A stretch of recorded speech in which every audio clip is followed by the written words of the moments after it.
আমাদের next category excellence in medical education for rural health care. দেখে নেব কারা এই বিভাগে সম্মানিত। 2020 সালে করোনার অতিমারিতে সবাই যখন গৃহবন্দী, তখন স্বাস্থ্য পরিষেবার গুরুত্ব অনুধাবন করে বোলপুর শান্তিনিকেতন সংলগ্ন এলাকায় মেডিকেল কলেজ গড়ে তুলবার উদ্যোগ নেন মলয়পীঠ। শুধুমাত্র উদ্যোগ নেওয়া নয়, রেকর্ডকালীন সময়ের মধ্যে প্রয়োজনীয় পরিকাঠামো গড়ে তুলে ন্যাশনাল মেডিকেল কাউন্সিল থেকে প্রয়োজনীয় অনুমতি নিয়ে 2021 সাল থেকেই যাত্রা শুরু করে শান্তিনিকেতন মেডিকেল কলেজ ও হাসপাতাল। করোনা পরবর্তী সময়ে সরকারের তরফ থেকে বিভিন্ন পদক্ষেপ নেওয়া হয়। তার মধ্যে অন্যতম নীতি আয়োগের পরামর্শে দেশের প্রত্যন্ত এলাকায় হাসপাতালকে কাজে লাগিয়ে সেখানে মেডিকেল কলেজ গড়ে তোলা। কেন্দ্রীয় সরকারের এই সিদ্ধান্তে সারা দেশের মধ্যে এই ভাবনাতে প্রথম মেডিকেল কলেজ গড়ে ওঠে পশ্চিমবঙ্গের বীরভূমে। প্রথাগত পদ্ধতিতে শিক্ষাদানের পাশাপাশি এখানে অত্যাধুনিক প্রযুক্তিকে কাজে লাগিয়ে ছাত্রছাত্রীদের পড়াশোনা করানো হয়। রয়েছে সুবিশাল লাইব্রেরি, আন্তর্জাতিক মানের ল্যাবরেটরি এবং অবশ্যই খ্যাতনামা চিকিৎসক অধ্যাপকেরা। বর্তমানে এই কলেজ ক্যাম্পাসেই গড়ে উঠেছে আন্তর্জাতিক মানের অত্যাধুনিক পরিকাঠামো নিয়ে 1500 বেডের সুবিশাল হাসপাতাল। সেখানে মানুষ সুলভে সুচিকিৎসা পাচ্ছেন।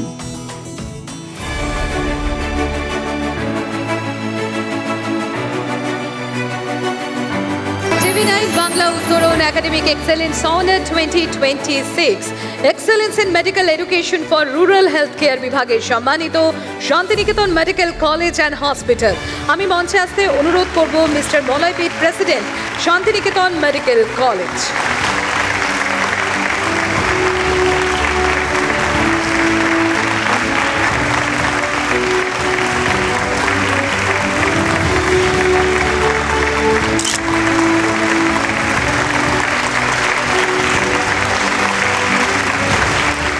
TV9 বাংলার এই উদ্যোগ অবশ্যই প্রশংসার দাবি রাখে। শিল্পোপযোগী পরিবেশ তৈরি করার জন্য শিল্পপতি তেনারা উদ্যোগ গ্রহণ করতে পারবেন। সবচেয়ে ভালো লেগেছে 5টি মতো ছেলে মেয়েকে তুলে নিয়ে আসা হয়েছে যারা সত্যিকারেই নিডি উদ্যোগী ছেলে মেয়ে, যে এক ছাতার তলায় শিল্পপতি, শিক্ষাবিদ, স্টুডেন্ট এনে সমন্বয় করে শিল্প উপযোগী পরিবেশের যেটা ভাবনা সেটাকে ত্বরান্বিত করছে। আমি প্রথমেই শ্রী মলয়পীঠের কাছে চলে যাব।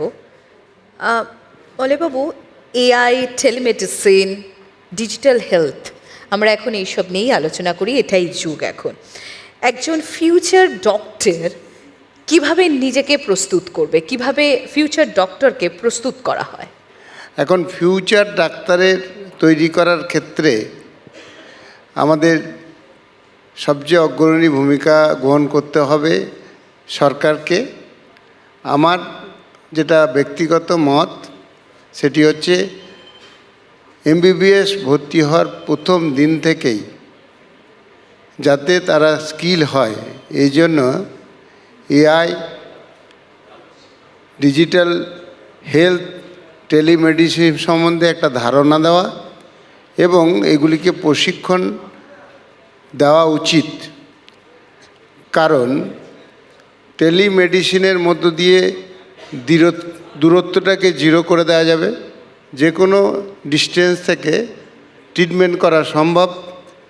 এআই তার নলেজকে সাপোর্ট করবে যে কিভাবে আরও কত কিছুভাবে রুগীকে ট্রিটমেন্ট করা যেতে পারে।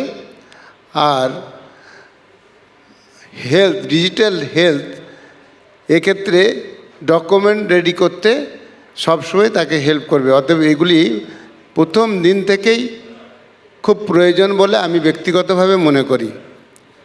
তাছাড়াও যেহেতু টোটাল বিষয়টা ডিজিটালি চলে আসছে বা এআই নির্ভর চলে আসছে, মানবিকভাবে সে যাতে ট্রিটমেন্ট করতে পারে সেই জন্যে সিলেবাসের মধ্যে থেকেই পজিটিভ অ্যাটিটিউড, বিশেষ করে দেশাত্মবোধক একটা চিন্তাভাবনা, মানবিক দৃষ্টিকোণ, এগুলোও সিলেবাসে অন্তর্ভুক্ত করা প্রয়োজন আছে বলে আমি ব্যক্তিগতভাবে মনে করি।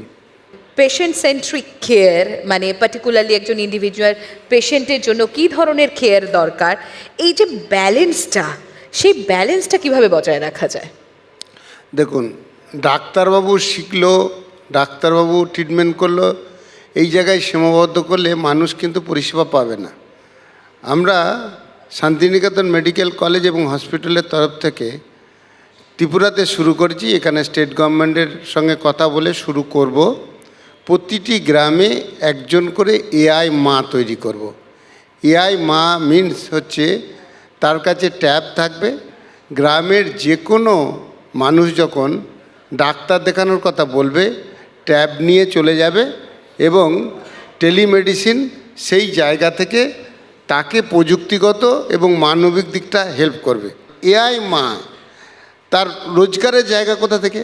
আমাদের ভাবনা যে ইনস্টিটিউটগুলো এই সাপোর্টটা নিয়ে পেশেন্ট ব্যাংক করবে তারা 10% সোশ্যাল দায়বদ্ধতায় ওই মেয়েটিকে ব্যয় করবে, নট অনলি হেলথের ক্ষেত্রে। আমি তো এটা ভাবছি ডিজিটাল পৃথিবী, যখন ডিজিটাল পৃথিবী ভাবা যাবে তখন শিক্ষা, ট্যুরিজম এবং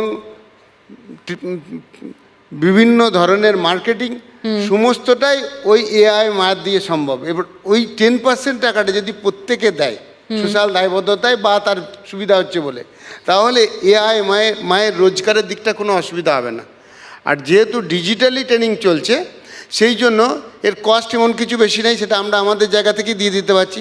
অলরেডি 3টে, 1টা, 7টায় এবং 9টায় ডিজিটালি এআই মাদের জন্য আমরা ট্রেনিংয়ের ব্যবস্থা করেছি। প্রায় 300 জন করে 300 মহিলা, জন? 3টি। কারণ হচ্ছে কি, আমাদের টার্গেট হচ্ছে যেমন সেপ্টেম্বর মাসে আমরা আনুষ্ঠানিকভাবে এআই মাদের একটা সেমিনার করব ত্রিপুরার ক্ষেত্রে, সেটা আমরা 1200 করে নিতে পারবো, ছোট জায়গা সবগুলো।